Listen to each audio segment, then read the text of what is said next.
Welcome back to Chloroplast Kitchen, the top cooking show for all your autotroph needs. Today in the Chloroplast, we are going to make an old family recipe for glucose. It's one that my family has been cooking for about 3.4 billion years, and now I'm going to teach it to you. It only requires a few basic ingredients. You will need 6 molecules of H2O, 6 molecules of CO2, some ADP and NADP+. Sunlight. Now, first we will be using the process of the light reaction to turn that ADP into ATP. I use my thylakoid membrane kitchen to do this because it has all of the appliances I need. My thylakoid membrane kitchen is fully stocked with a PS2, PS1, electron transport chains, and a brand new ATP synthase. During the light reaction, we will convert H2O into some hydrogen atoms as well as some oxygen molecules. The oxygen molecules are waste, so go ahead and let those diffuse back into the atmosphere. The light reaction is used to create ATP, which we can use in the dark reaction later. Through a series of electron transport chains, PS1 and 2, and the ATP synthase, we have created ATP and NADPH. Now, in your stroma kitchen, you should have a 5-carbon compound. Add another carbon to this from atmospheric CO2 so that you have a 6-carbon compound.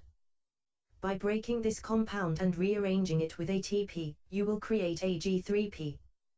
Then, reset your carbon molecules into a 5-carbon compound and you can start the cycle over.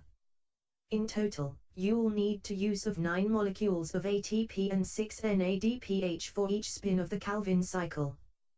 Do this entire process several more times until you have enough G3Ps to make the final product, 1 molecule of glucose.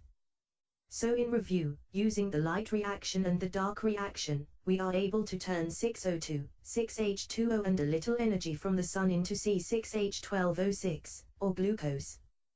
Using this simple process, you can make thousands of glucose molecules.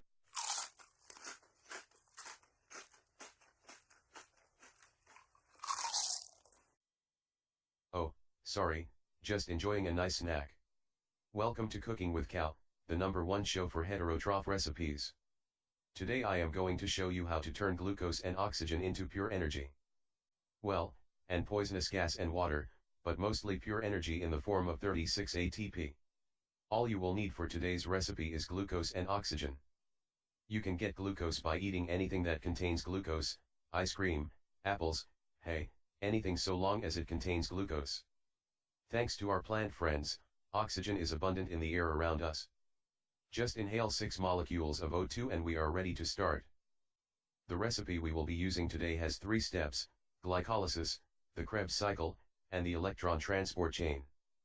For the first part, we will want to go to the cytoplasm of the cell so that we have lots of room. We will have to spend some ATP to make ATP. Glycolysis will take 2 ATP to start, but the energy released by breaking down the glucose will create enough energy to charge 4 ATP. You will also wind up with 2 pyruvates and some NADH. At this point, we should move into the mitochondria to do the Krebs cycle. Using oxygen, the Krebs cycle will rework those pyruvates from earlier to create an additional 2 ATP. When this happens, watch out. One of the carbon molecules will combine with an oxygen molecule to form carbon dioxide. Make sure you exhale all of the CO2, because this gas is poisonous to us.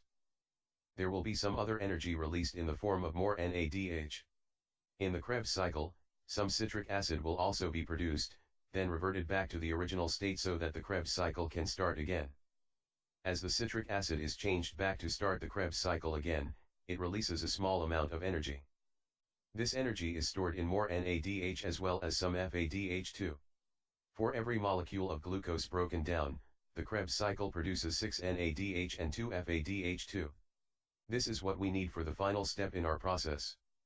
In the electron transport chain, all of that NADH and FADH is turned into ATP. By pumping energy across the membrane of the mitochondria, these molecules provide the energy to turn ADP into ATP. Up to 34 ATP can be made this way for each molecule of glucose you consumed. So, with just 3 steps, we are able to turn 1 molecule of glucose into a total of 38 ATP, 6 CO2, and 6H2O. Tune in next week for another fantastic episode of Cooking with Cal.